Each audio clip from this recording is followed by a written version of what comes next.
In the name of Allah, the most gracious, the most merciful. Ramadan was about to begin when a famous mosque in Canada was suddenly shut down. The entire neighborhood was shocked, and no one could understand why a place of worship had been closed during such a blessed month. But no one knew that what was about to happen next would not only shock everyone, but would also awaken a new light of faith in many hearts. Let's listen to this inspiring and surprising story that left the entire community amazed. Welcome to YouTube channel Truth&Belief. Toronto, one of the largest cities in Canada, is known for its towering buildings, busy streets, and peaceful neighborhoods where people from many cultures live side by side.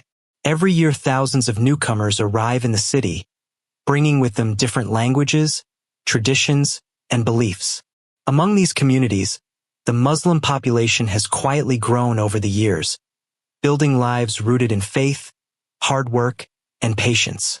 In the eastern part of the city, between rows of brick houses and small grocery stores, stood a modest mosque known as Masjid al-Huda. It was not a grand building with shining domes or tall minarets. Instead, it was a simple structure made of red brick, with wide windows and a clean white entrance door. Yet, for the Muslim families living in that neighborhood, it was the heart of their spiritual life. The mosque was led by Imam Karim Malik, a calm and respected man in his mid-40s known in the community for his wisdom, patience, and sincere care for the people who came to the mosque.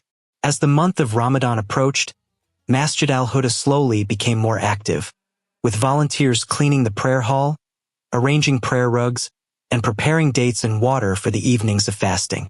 Several new Muslims in the neighborhood were especially excited because this would be their very first Ramadan, and they often gathered around Imam Karim to ask questions about fasting, patience, and the meaning of the blessed month. Across the street from the mosque stood a large modern house where Daniel Carter lived, a tall government official known for being serious, organized, and very protective of the peace in his neighborhood. But recently Daniel's life had changed when his wife, Emily Carter, suddenly became seriously ill with a condition that doctors struggled to understand despite many medical tests. Night after night Daniel sat beside her hospital bed, exhausted and worried, listening to the quiet sounds of medical machines while hoping for answers that never seemed to come. As Ramadan drew closer, the growing activity around Masjid al-Huda caught Daniel's attention more than usual, and because of his fear and stress he slowly began to suspect that the crowds gathering near the mosque might somehow be connected to his wife's illness.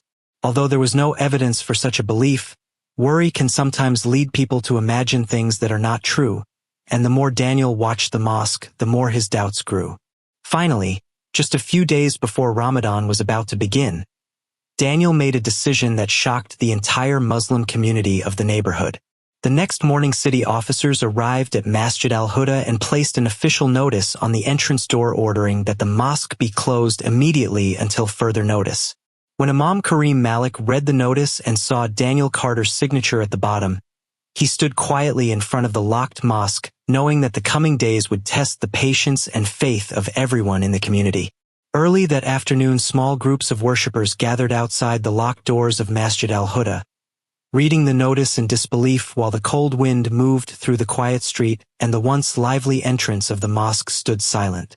A young university student named Hassan spoke with frustration, saying the community should protest the decision immediately because Ramadan was about to begin and their place of worship had been closed without warning.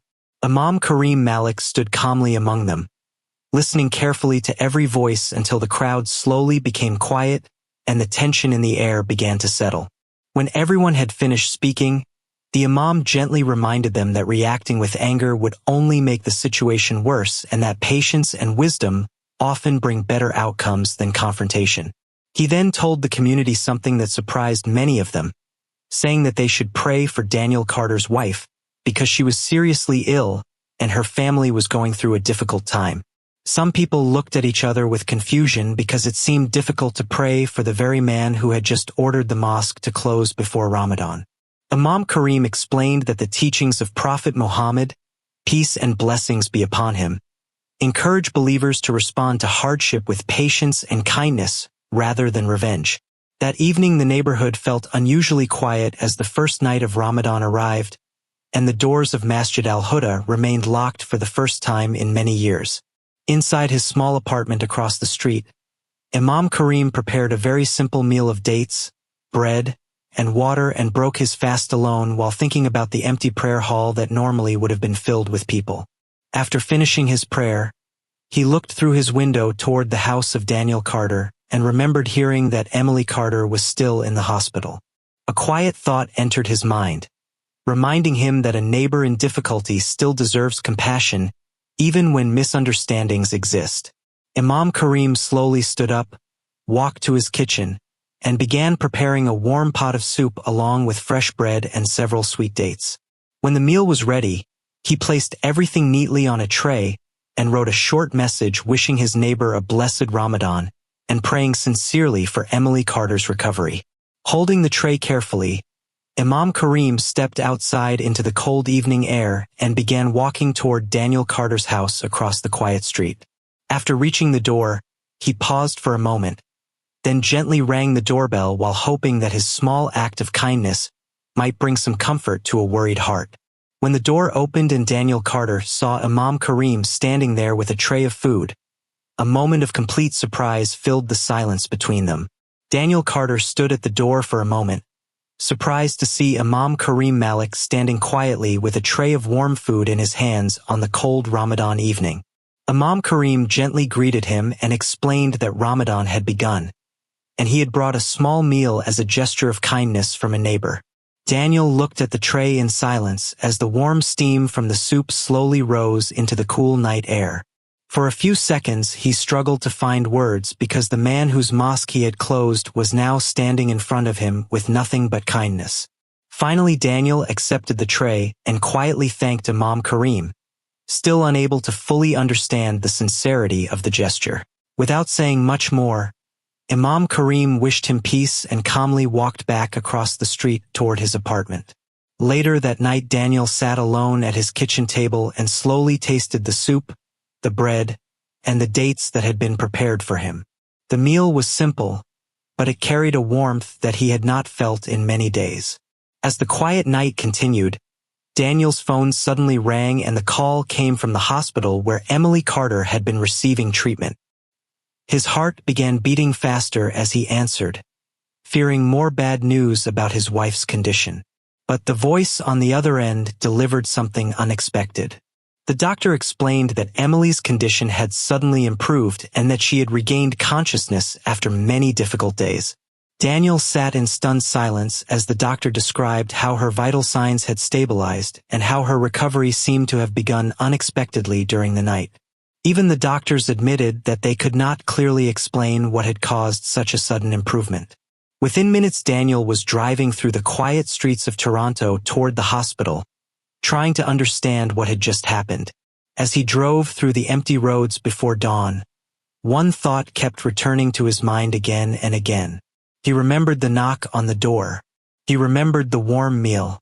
And he remembered the sincere prayers of the neighbor he had treated unfairly. By the time Daniel reached the hospital, a deep feeling of realization had already begun to change his heart. Early the next evening Daniel Carter helped Emily into a wheelchair and slowly crossed the quiet street toward Masjid al-Huda, the same mosque that had been locked just days earlier before the beginning of Ramadan. The building still stood silent, its doors closed and the prayer hall dark behind the glass windows as the cold evening air moved gently through the neighborhood. Before approaching the mosque, Daniel knocked on the door of Imam Karim Malik's small apartment nearby. When the Imam opened the door, he saw Daniel and Emily standing there together, and Daniel's face showed a deep expression of regret. Without speaking for a moment, Daniel reached into his coat pocket and brought out a small set of keys. He placed the keys carefully into Imam Karim's hands and apologized sincerely for closing the mosque, admitting that fear and worry for his wife had clouded his judgment. Imam Karim listened quietly and then smiled gently, explaining that forgiveness and patience are values taught in Islam, and that kindness is always stronger than anger. Emily thanked the Imam with gratitude and shared that during the night she had felt an unusual sense of peace, as if many people had been praying for her recovery.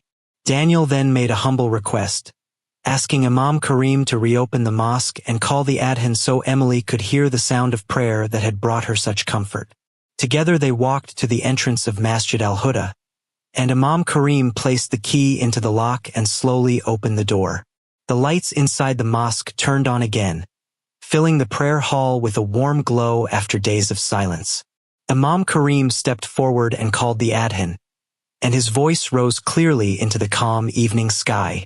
The sound spread through the neighborhood, and within minutes members of the Muslim community began stepping out of their homes in surprise.